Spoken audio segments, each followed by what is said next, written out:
اور یہاں ایک اور اہم خبر سے آپ کو آگاہ کریں، مسلم لیگ نون کے راجہ فاروق حیدر آزاد کشمیر کے وزیر اعظم منتخب ہو گئے ہیں۔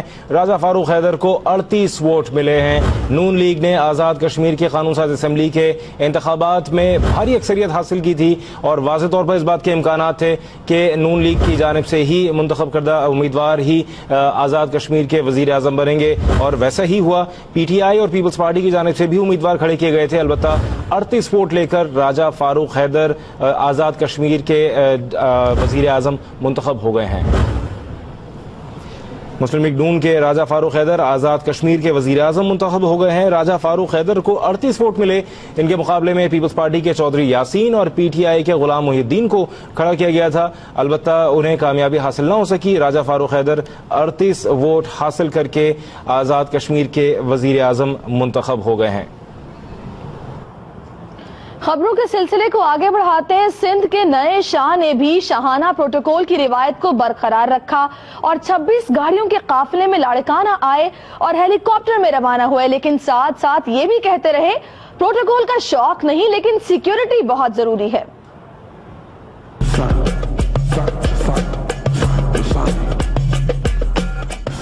سندھ کے وزیر اعلیٰ نئے لیکن انداز وہی شاہانہ۔ مراد علی شاہ کابینہ کے ہمراہ 1 2 3 نہیں بلکہ 2 درجن سے زائد گاڑیوں کے قافلے میں گڑھی خدا بخش پہنچے۔ وزیر اعلیٰ میڈیا سے گفتگو میں وضاحتیں بھی پیش کرتے نظر آئے کہ وہ اکیلے نہیں، 14 وزراء بھی ساتھ ہیں۔ ہر وزیر کے ساتھ 1 2 گاڑیاں کوئی بڑی بات نہیں۔ 14 وزیر میرے ساتھ ہیں۔ اگر پروٹوکول کا جو لوگ مجھے جانتے ہیں، پروٹوکول کا تو بالکل شوقین نہیں ہوں، سیکیورٹی ضرور۔ مراد علی شاہ نے من کی مراد پوری ہوتے ہی بیان دیا تھا کہ پروٹوکول کا بالکل شوق نہیں۔ میں کم سے کم سیکیورٹی لوں، پروٹوکول کا مجھے نہ شوق ہے نہ مجھے لینا ہے۔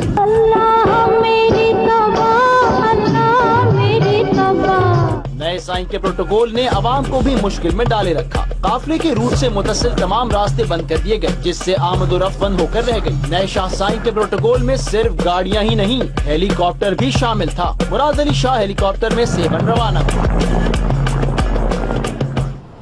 وزیر اعلیٰ سندھ مراد علی شاہ نے کہا ہے کہ رینجرز اختیارات کا معاملہ جلد حل ہو جائے گا، جہاں جرم ہوگا وہاں کارروائی ہوگی، کرپشن پر سخت ایکشن ہوگا۔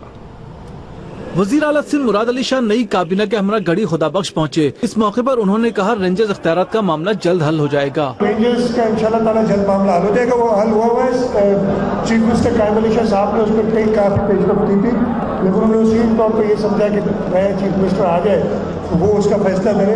وزیر اعلیٰ سندھ کا کہنا تھا کہ جہاں جرم وہاں کارروائی، کرپشن پر سخت ایکشن ہوگا۔ جرائم پیشہ افراد جہاں بھی ہوں گے وہاں پہ سندھ کی لا انفورسمنٹ ایجنسیز سخت کارروائی کریں گی۔ کرپشن کا ناصور ضرور ہے، 1947 سے ہے، کرپٹ عناصر ہوں گے ان کے خلاف بالکل آپ دیکھیں گے کہ سخت کارروائی کی جائے گی۔ وزیر اعلیٰ کا کہنا تھا کہ ان کے خلاف امیدوار نہ لانے پر ایم کیو ایم کے شکر گزار ہیں۔ خاموشی سے ظاہر ہوتا ہے کہ ایم کیو ایم نے ویلکم کیا۔ میں شکر گزار ہوں متحدہ قومی موومنٹ کا کہ انہوں نے میرے خلاف کوئی کینڈیڈیٹ کھڑا نہیں کیا، اور میں نے اسمبلی میں بھی کہا تھا کہ خاموشی جو ہے وہ بھی ہم ہاں سمجھتے ہیں۔ وزیر اعلیٰ نے ذوالفقار بھٹو اور بینظیر بھٹو کی قبروں پر حاضری دی، پھولوں کی چادر چڑھائی اور فاتحہ خوانی کی۔ وزیر اعلیٰ کی لاڑکانہ آمد پر سخت سیکیورٹی انتظامات کیے گئے تھے۔ سابق وزیر اعلیٰ سید قائم علی شاہ کے پینافلیکس اور پوسٹرز ہٹا کر نئے وزیر اعلیٰ کے پینافلیکس، پوسٹرز اور خیر مقدمی بینرز لگا دیے گئے۔